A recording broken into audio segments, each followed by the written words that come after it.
My condolences for your loss. Written by Shoepuff. Read by Arashi. It was quiet. So quiet that Ferdinand was not even aware of how long he had been standing there in the defense tower where he'd struck his father down. Had it been minutes? Hours? He knew it hadn't been days, judging by the bustle of soldiers around him, politely keeping their distance as they worked to secure the fort. He remembered weakly offering to help move the body, his mind and body acting on pure instinct. It was only noble, after all, to help clean the mess he'd made. But he'd been denied that request, distantly hearing some kind of response that they had been ordered to give him his space. Ferdinand took a deep, heavy breath. Standing around in some combination of shock and mourning was accomplishing nothing. "Farewell, father," he muttered to himself before turning to leave. Ferdinand expected to leave Fort Merceus alone. He did not expect Hubert to be just outside, waiting for him at the bottom of the defense tower stairs. "What are you doing here?" he asked, trying not to snap. "Did Edelgard have another request?" "Will you be staying the night here?" Hubert interrupted. Ferdinand opened his mouth to say something, but paused. It would be practical to remain in Fort Merceus after the day's win, not having to traverse all the way back to the encampment when there was a perfectly good fort with perfectly comfortable accommodations at his disposal was a wise decision. But the scene he had just left filled Ferdinand with the thought that he did not belong here. He shut his mouth and shook his head. Hubert nodded. "I did not think you would want to travel alone." Ferdinand could not look at him. "I am not foolish. I have some of the soldiers escort—" "Ferdinand, you do not want to be alone." Ferdinand started to protest, but closed his mouth as his gaze met Hubert's. There was no arguing when Hubert gave anyone that look. He bowed his head and nodded. He dared not to close his eyes. The image of his father's head was still there, burned into his vision. "I thank you for the consideration, Hubert," he said, "but I apologize that I may not be the best company on the way." "There is no need for apologies. Besides, I think by now you know I prefer silence. It is a rare treat when I am near you." Ferdinand could not help but chuckle at that, a slight laugh he thought he would never be capable of again. He looked back up at Hubert and offered the smallest of smiles. "Thank you," he said. The ride back to the encampment was indeed silent. Nothing but the sound of hoofbeats and clinking armor serving as accompaniment. Normally, Ferdinand would be a steady source of conversation, a lively presence bolstering his comrades' spirits with his enthusiasm, and perhaps a song. But not today. He spent months convincing himself he was doing the right thing. Years, even, if he really started to think about it. So why now was he filled with so much doubt? Why could he not hold his head higher? Why could he not speak in anything but a subdued voice, not at all the pure, rich tone that echoed his name across the battlefield? He looked at Hubert riding beside him. Normally, Ferdinand would comment about how it was always awkward to see Hubert on a horse.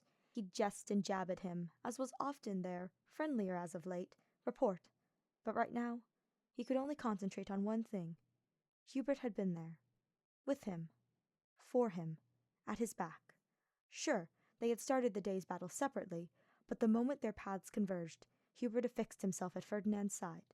Yes, they had been fighting together for some time, their differing fighting styles proving to be a powerful force when combined, but today felt different.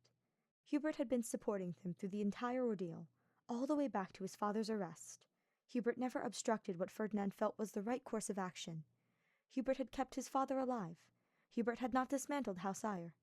Hubert had cleared Ferdinand's path, just as he had always done for Edelgard. And it was Hubert that was here now as Ferdinand trudged back through his unavoidable grief. They arrived at the encampment after nightfall. Ferdinand couldn't tell if his comrades were looking upon him with pity or empathy, or whatever it was, but he knew he didn't like it. He quietly made his way into his tent and prepared to sleep. He was exhausted, physically and emotionally. All he wanted to do was rest, although a part of him deep down feared the world he would awaken in. He removed his overcoat and began to fold it when he froze. He had been wearing it non-stop during this war. He had been wearing it today. Removing it from his shoulders caused the weight of his actions to come crashing down upon him. This coat had been a gift from his father. The last thing his father had seen was Ferdinand, wearing this coat as Ferdinand swung to strike him down. A fine, beautiful gift, as red as the blood splattered upon stone floors. Ferdinand wailed. The world felt hazy as Ferdinand trudged his way through camp, wearing naught but trousers and an untucked shirt. If his wits were about him, he would be certain he looked like some common drunkard. His body and mind were exhausted, yet he could not find rest. He did not deserve rest. His late-night wanderings led him to the tent of another, and as he approached, he couldn't shake the feeling that he hadn't been wandering at all. "Hubert!" he called out. He watched Hubert's silhouette in the candlelight as he turned his head and paused before standing and opening his tent. "Ferdinand," he said, tilting his head like a curious cat. Ferdinand pressed his lips tight together. "You were right," he said after a long silence. "I do not want to be alone." Hubert nodded once and stepped aside to allow Ferdinand entry. Ferdinand entered Hubert's tent. It was tidy, he noted, and though no one could say they were ever comfortable, it at least looked like it was lived in.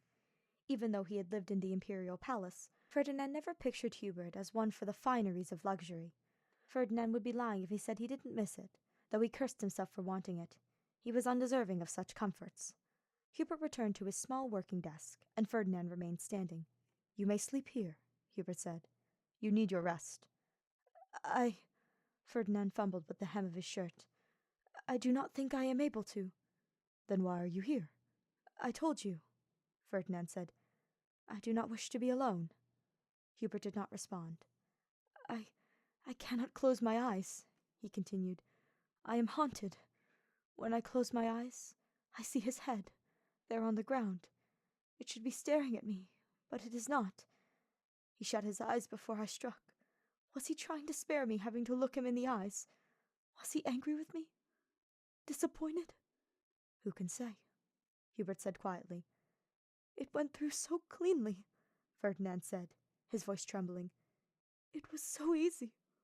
Why was it so easy?" Hubert turned from his work to look at Ferdinand.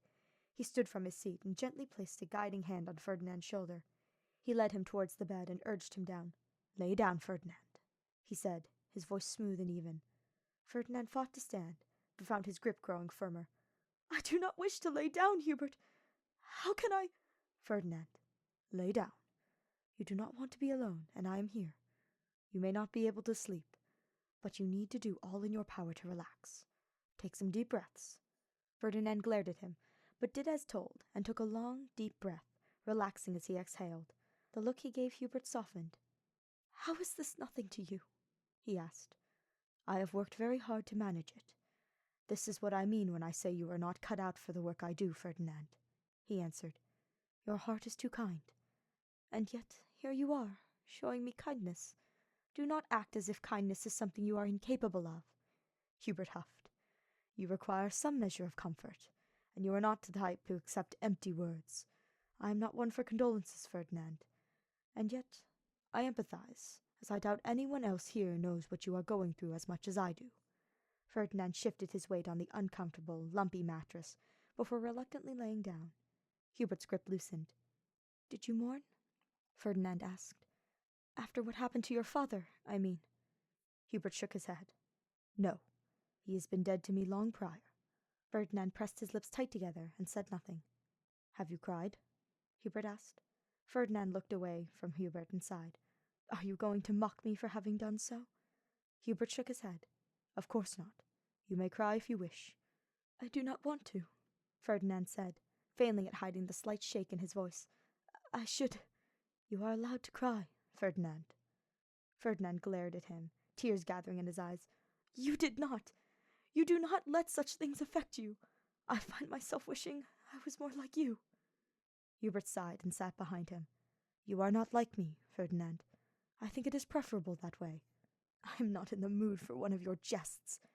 "Then it is good I did not say anything of the sort." He placed his hand gently on Ferdinand's shoulder. At the touch, Ferdinand could no longer fight his tears. He felt Hubert move as he continued to cry, and he could not fight it as he felt Hubert settle in behind him and hold him in a comforting embrace. "Listen to me, Ferdinand. What you have done today, not many could. You are strong. You are brave. You prove that to the world today, and the ease at which you did it only proves the power of your convictions. It has always been one of your greatest strengths. You did the right thing. You know that as well as I do."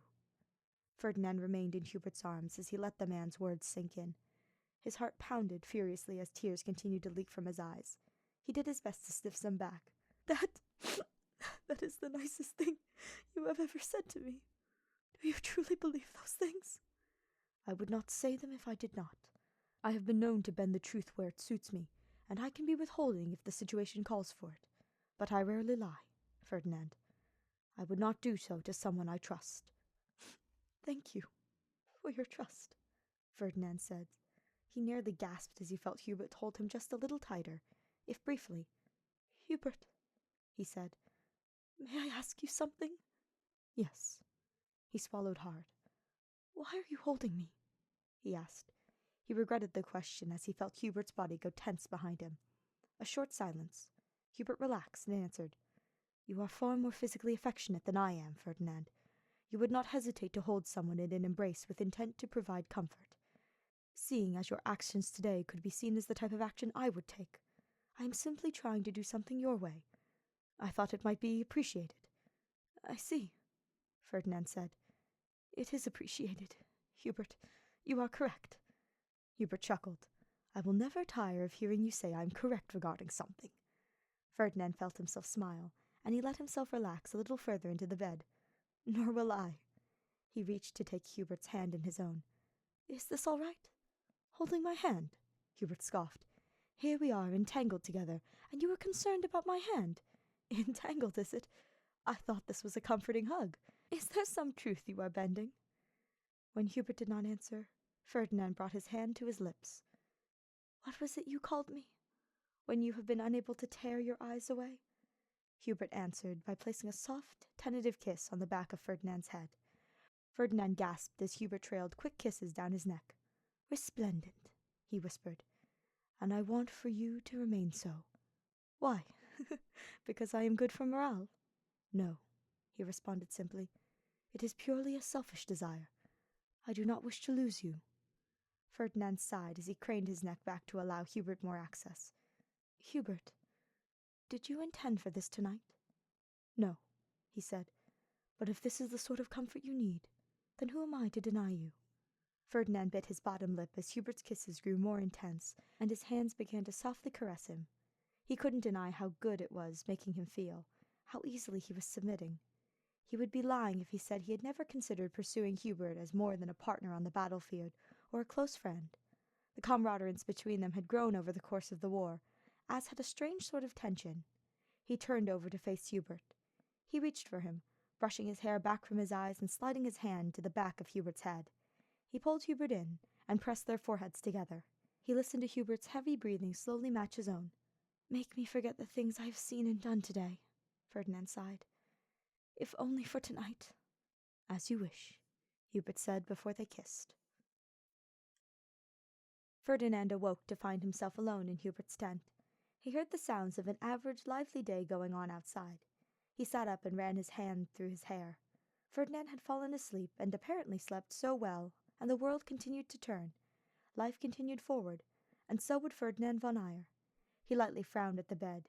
He would have preferred Hubert to have been there when he awoke, if only to confirm the actions they took last night were truly welcome.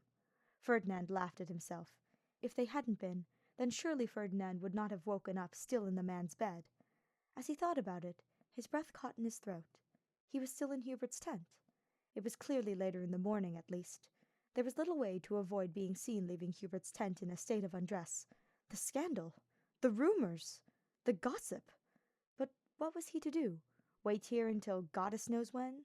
Sit patiently on the bed like a dog until Hubert returned? No, that wouldn't do. He was far too important, and people would ask questions. Ferdinand stood from the bed and began a frantic search for something else to wear, when his eyes landed upon Hubert's small desk. There, neatly folded, was a fresh set of Ferdinand's clothes. His boots rested on the ground. A folded piece of parchment sat waiting for him. Ferdinand took the note and read it. "Ferdinand, I apologize for not being here when you awoke. I have matters to attend to, and you needed your rest. Do not fret. I will inform Her Majesty that you will not be attending this morning's war council. I assure you, she understands, although she is not the best at showing it. And don't you dare attempt to barge into the meeting while still dressing yourself. I know you are thinking it, Ferdinand, and I will have none of it. I will inform you of anything you need to know, which, also knowing you, will be literally everything to be discussed. If you would like to train this afternoon, I can make myself available, although I doubt you will find a lack of potential sparring partners. You are talented at lifting the spirits of those around you, Ferdinand. I think you'll find that those you have inspired are more than willing to do the same for you.